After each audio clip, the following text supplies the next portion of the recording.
Anuradha ma'am here. Welcome to my YouTube channel made concept easy.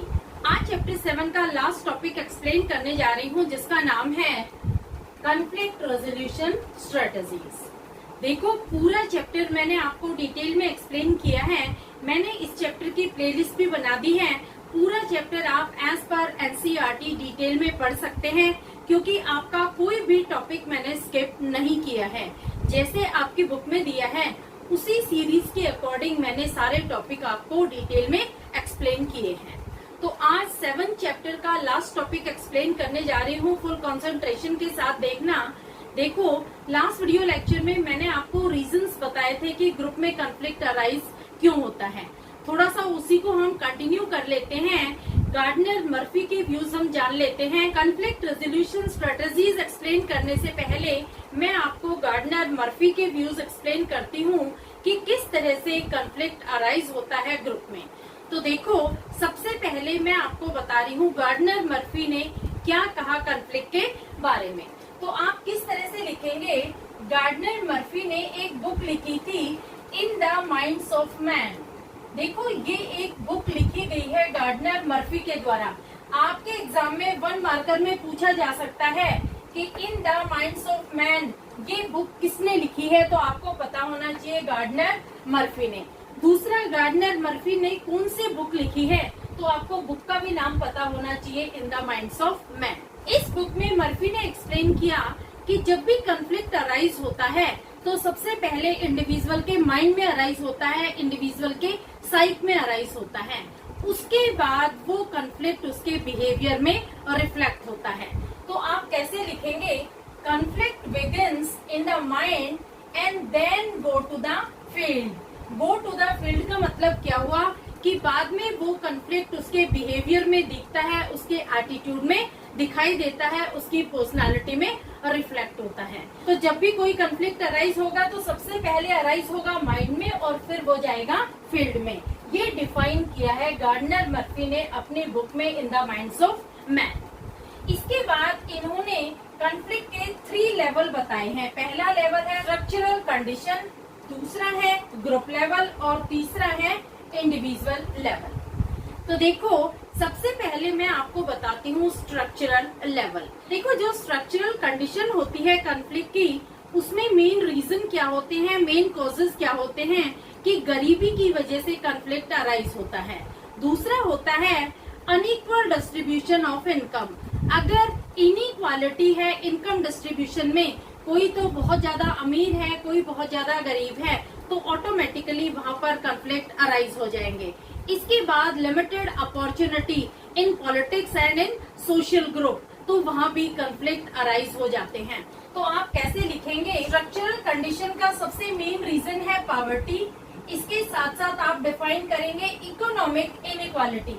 Economic inequality का मतलब यही हुआ कि जब फाइनेंशियली कुछ लोग तो बहुत ज्यादा अमीर होते हैं, कुछ गरीब होते हैं, अनइक्वल डिस्ट्रीब्यूशन ऑफ वेल्थ होता है, तो ये राइज करता है कॉन्फ्लिक्ट को और ये कॉज है स्ट्रक्चरल कंडीशन में।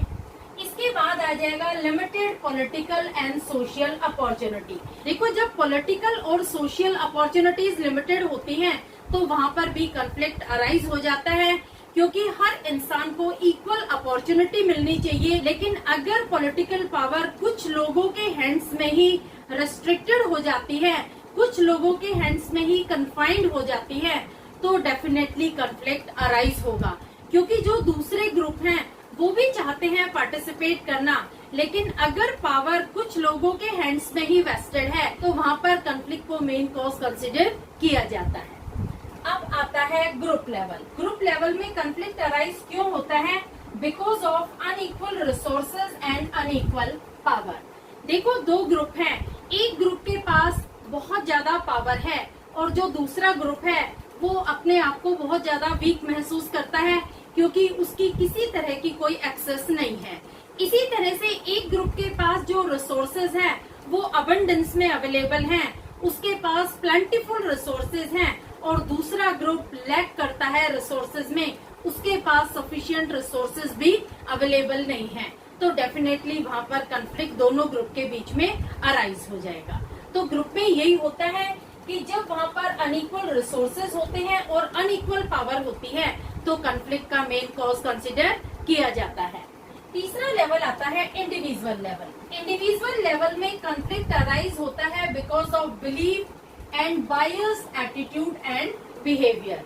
देखो, हर इंडिविजुअल के बिलीफ एक दूसरे से डिफर करते हैं, इसी तरह से पर्सनालिटी भी एक दूसरे से मैच नहीं करती।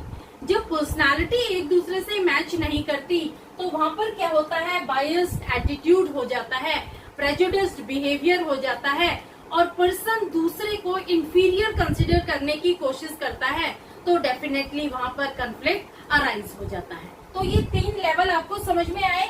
3 लेवल में पहला है स्ट्रक्चरल लेवल, दूसरा है ग्रुप लेवल और तीसरा है इंडिविजुअल लेवल। इनके बेसिस पर कॉन्फ्लिक्ट अराइज होता है। अब देखो, मैं आपको बता रही हूँ ड्यूस ने क्या कहा कि जो भी इंटर ग्रुप कॉन्फ्लिक्ट होते हैं उनके कॉन्सिक्वेंसेस हमेशा कॉस्टली होते हैं। देखो, जब भी आपस में किसी ग्रुप में कोई टकराव होता है तो वहाँ डेफिनेटली लॉस होता है, वहाँ पर प्रॉपर्टी का भी लॉस होता है और वहाँ पर ह्यूमन प्राइस भी पे करना पड़ता है। तो जो भी इंटर ग्रुप कॉन्फ्लिक्ट होते हैं वो हमेशा हार्मफुल होते हैं, उनके कॉन्सिक्वेंसेस कभी भी फेवरेबल नहीं होते। तो इन्होंने 4 पॉइंट बताए हैं, मैं आपको 1 बाय 1 एक्सप्लेन कर रही हूँ। पहला है break down in communication, group does not trust each other, that generate suspicion. देखो, जब भी ग्रुप में कॉन्फ्लिक्ट अराइज होता है तो वो हमेशा होता है because of lack of proper communication. जब फॉल्टी कम्युनिकेशन होगा, जब प्रॉपर कम्युनिकेशन दोनों ग्रुप के बीच में नहीं होगा तो वो एक दूसरे पर ट्रस्ट नहीं करते हैं, एक दूसरे पर वो शक करने लग जाते हैं। यहाँ पर एक दूसरे के आइडियाज को वो एक्सेप्ट नहीं करते क्योंकि वो एक दूसरे पर फेथ नहीं करते, उन दोनों के बिलीफ एक दूसरे से टकरा जाते हैं। तो डेफिनेटली वहाँ पर कॉन्फ्लिक्ट अराइज हो जाता है और ये जो कॉन्सिक्वेंसेस होते हैं ये अनफेवरेबल होते हैं दोनों ही ग्रुप के लिए।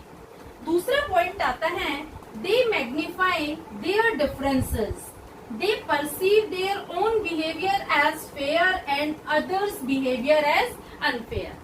देखो, जब ग्रुप में आपस में टकराव होता है तो उन दोनों के डिफरेंसेस मैग्नीफाई किए जाते हैं। मैग्नीफाई करना यानी बहुत बड़ा करके दिखाना, छोटी सी बात को भी वो बहुत बड़ा इश्यू बना देते हैं। जो उनके अपने ओपिनियन होते हैं उनको वो फेयर कंसीडर करते हैं और दूसरे ग्रुप के ओपिनियन को वो अनफेयर कंसीडर करते हैं, उसे हमेशा वो डिवैल्यूएट करने की कोशिश करते हैं। तो ये भी एक मेन कॉन्सिक्वेंस बन जाता है कॉन्फ्लिक्ट का कि एक दूसरे के आइडियाज को वो एक्सेप्ट नहीं करते, एक दूसरे के डिफरेंसेस को वो मैग्नीफाई कर देते हैं, जो उनकी सिमिलैरिटीज होती हैं उसे वो नेग्लेक्ट कर देते हैं, उसे वो बिल्कुल ही अवॉइड कर देते हैं, लेकिन जो उनके डिफरेंसेस होते हैं उन्हें वो इलेबोरेट करके एक दूसरे के सामने प्रेजेंट करते हैं। क्लियर? अब आता है third point, both side tries to increase their power and legitimacy, hence specific issues become larger issues। देखो, दोनों ही ग्रुप अपने आप को पावरफुल शो करना चाहते हैं, दोनों ही अपने आप को स्ट्रॉन्ग समझते हैं, एक दूसरे को वो इंफीरियोरिटी कॉम्प्लेक्स से देखते हैं। तो देखो, इसमें क्या होगा कि छोटे से छोटी बात को भी वो एक्सेजरेट कर देते हैं, छोटे से इश्यू को भी वो बहुत बड़ा करके दिखाते हैं, क्योंकि दोनों ही इगोइस्ट हैं, दोनों में से कोई भी झुकना पसंद नहीं करता। तो छोटी बात को भी वो बहुत बड़ा इश्यू बना देते हैं और इस वजह से ये कॉन्फ्लिक्ट बढ़ता ही जाता है, क्योंकि कॉन्फ्लिक्ट रिजोल्व करने के लिए दोनों में से किसी एक को झुकना पड़ेगा। और यहाँ पर जब दोनों ही अपने आप को पावरफुल कंसिडर कर रहे हैं, दोनों झुकने को तैयार नहीं है, तो डेफिनेटली वहाँ पर जो कॉन्फ्लिक्ट है वो एक्सट्रीम लेवल पर पहुँच जाएगा। Clear? And last point is hardening of in group opinion and threats directed eight out group. देखो, इसमें क्या होता है कि जो भी इन ग्रुप के ओपिनियन होते हैं उन्हें स्ट्रॉन्ग कंसिडर किया जाता है, उन्हें हार्डन किया जाता है, और दूसरे के ग्रुप के जो भी ओपिनियन होते हैं उसे थ्रेटनिंग के थ्रू सप्रेस कर दिया जाता है। यानी दूसरे ग्रुप के लोग जो भी पॉइंट ऑफ व्यू रखते हैं उसे दबा दिया जाता है, उन्हें धमकी दे दी जाती है कि वो उनकी बात को बिल्कुल भी अपोज नहीं करेंगे।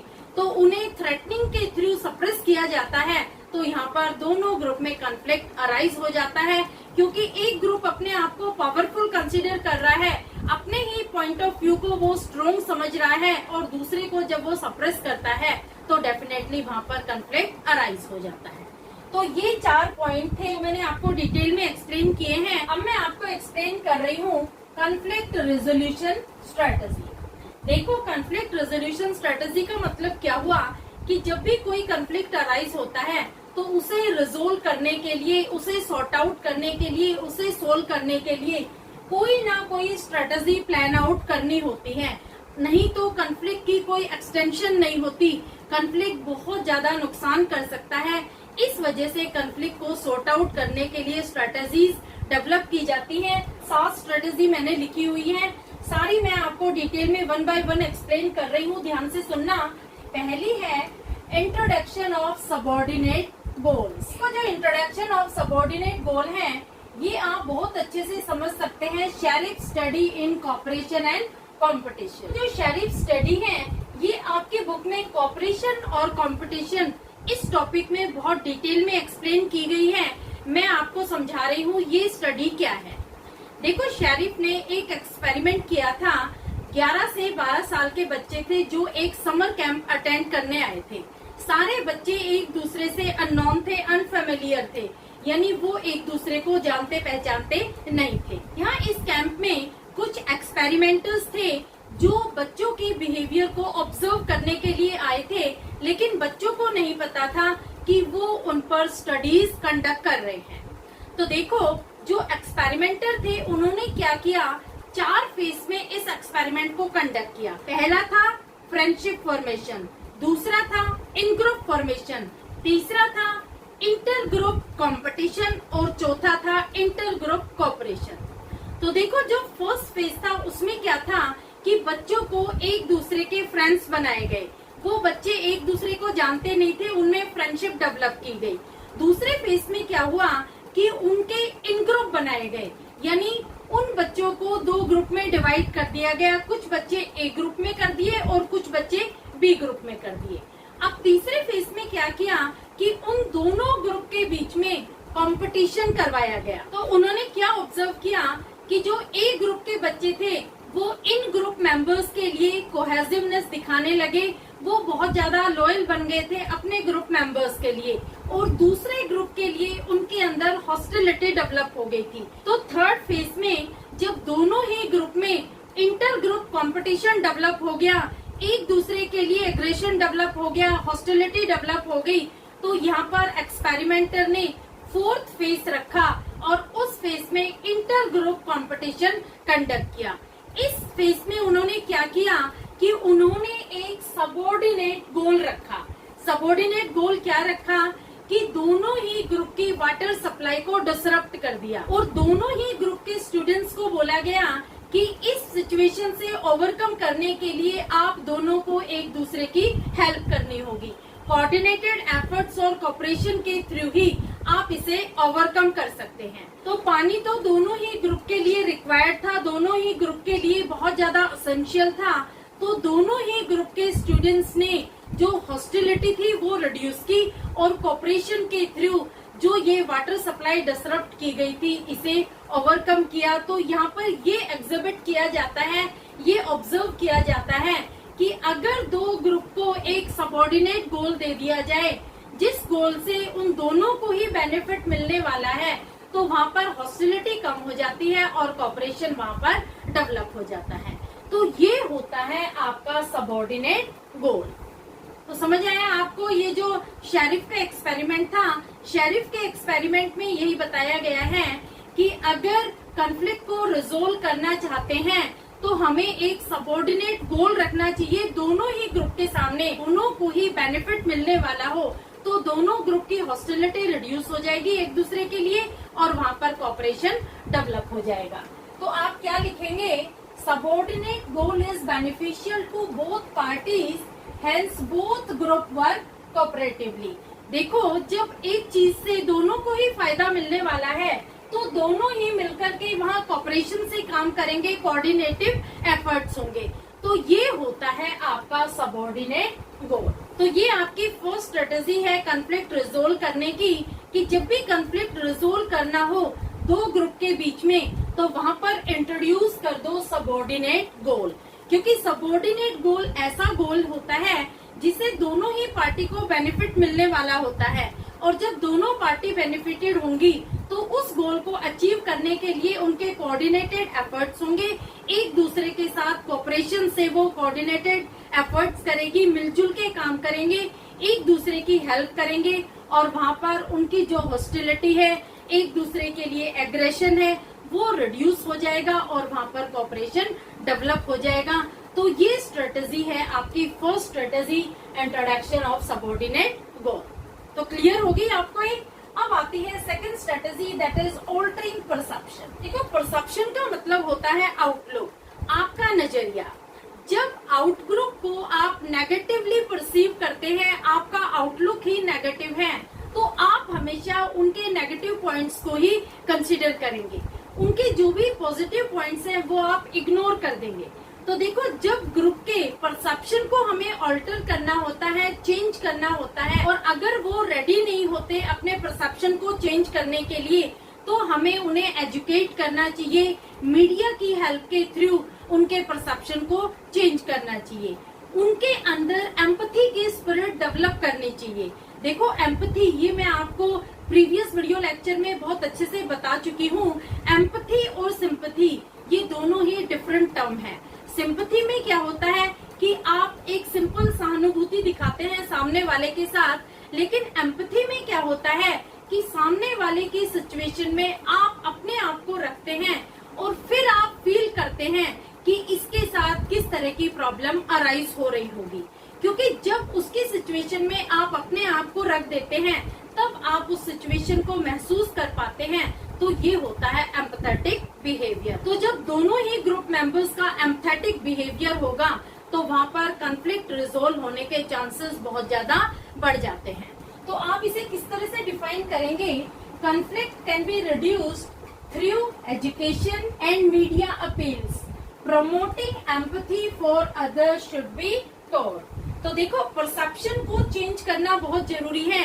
अगर दोनों का आउटलुक एक दूसरे के लिए पॉजिटिव हो जाता है तो डेफिनेटली वहाँ पर किसी तरह का कोई कॉन्फ्लिक्ट नहीं होगा। Next strategy is increasing inter group contact. देखो, जो कॉन्फ्लिक्ट अराइज होता है उसका मेन रीजन होता है लैक ऑफ कम्युनिकेशन। जब दोनों ही ग्रुप एक दूसरे से बातचीत नहीं करते, किसी भी मैटर पर वो किसी तरह का सोल्यूशन फाइंड आउट नहीं करते, एक दूसरे से इंटरेक्ट नहीं करते, तो क्या होता है कि वो दोनों एक दूसरे पर ट्रस्ट नहीं करते और एक दूसरे पर शक करने लग जाते हैं। तो अगर दोनों ही ग्रुप न्यूट्रल ग्राउंड पर रेगुलर बेसिस पर एक कम्युनिकेशन डेवलप करते हैं, किसी भी प्रॉब्लम का वो बैठकर सोल्यूशन फाइंड आउट करते हैं, तो डेफिनेटली दोनों के बीच में जो कॉन्फ्लिक्ट होता है वो खत्म हो जाता है और दोनों के बीच में हार्मनी क्रिएट हो जाती है। तो आप कैसे लिखेंगे? If group communicate with each other on regular basis on neutral ground, it can bring down conflict. देखो, न्यूट्रल ग्राउंड का मतलब यही हुआ कि जब वो कोई टॉपिक डिस्कस करते हैं तो वो बिल्कुल न्यूट्रली डिसीजन लेंगे, उनका डिसीजन बायस्ड नहीं होगा, प्रेजुडिस्ड नहीं होगा, और जो उनका कम्युनिकेशन होगा वो रेगुलर बेसिस पर होगा। तो यहाँ पर उनका जो कॉन्फ्लिक्ट है वो सॉर्ट आउट हो जाएगा। Next strategy is redrawing group boundaries. देखो, कई बार क्या होता है कि दोनों ग्रुप की एक लिमिटेड बाउंड्रीज बना दी जाती हैं, दोनों ग्रुप उस बाउंड्री से बाहर नहीं आना चाहते। तो अगर उस बाउंड्री को लूजन कर दिया जाए, उस बाउंड्री को ब्रॉडन कर दिया जाए और एक कॉमन ग्रुप बना दिया जाए, तो भी रेजोल्यूशन बहुत जल्दी हो जाता है कॉन्फ्लिक्ट का। दोनों ग्रुप के कॉमन गोल हो जाते हैं और उनके आइडियाज भी एक दूसरे से मैच करने लग जाते हैं, वो लाइक माइंडेड ग्रुप में आ जाते हैं, वहाँ पर ग्रुप पोलराइजेशन नहीं होता। तो इस तरह से अगर उनके ग्रुप की बाउंड्रीज को ब्रॉडन कर दिया जाए, उनको लूजन अप कर दिया जाए, तो भी कॉन्फ्लिक्ट को इजिली रिजोल्व किया जाता है। तो आप कैसे लिखेंगे? If boundaries are broadened and loosen up, conflict can be resolve. Next point is negotiation. देखो, निगोशिएशन में क्या होता है कि जब दोनों ही पार्टी एक एग्रीमेंट साइन करती हैं तो वो अपने साथ एक थर्ड पार्टी को इंक्लूड कर लेती हैं। थर्ड पार्टी यानी जो आर्बिट्रेटर होता है, जो इंटरमीडिएटर होता है, वो उनके डिस्प्यूट को सॉर्ट आउट करता है। दोनों पार्टीज को वो अच्छे से हियर करता है, उनकी जो भी प्रॉब्लम्स हैं उनको सुनने के बाद जो वो डिसीजन देता है, उस डिसीजन से दोनों के बीच का जो कॉन्फ्लिक्ट है वो रिजोल्व किया जा सकता है। तो आप कैसे डिफाइन करेंगे? Reciprocal communication to reach an agreement, sometimes a third party is needed who has authority to give decision after hearing both parties. देखो, जब दोनों ही ग्रुप किसी समझौते पर नहीं पहुंच पा रहे हैं, कोई डिसीजन नहीं ले पा रहे हैं, तो जो थर्ड पार्टी होती है उसके पास अथॉरिटी होती है डिसीजन देने की। वो दोनों की ही बातें बहुत ध्यान से सुनती है और दोनों की बातें सुनने के बाद वो अपना डिसीजन डिक्लेयर करती है।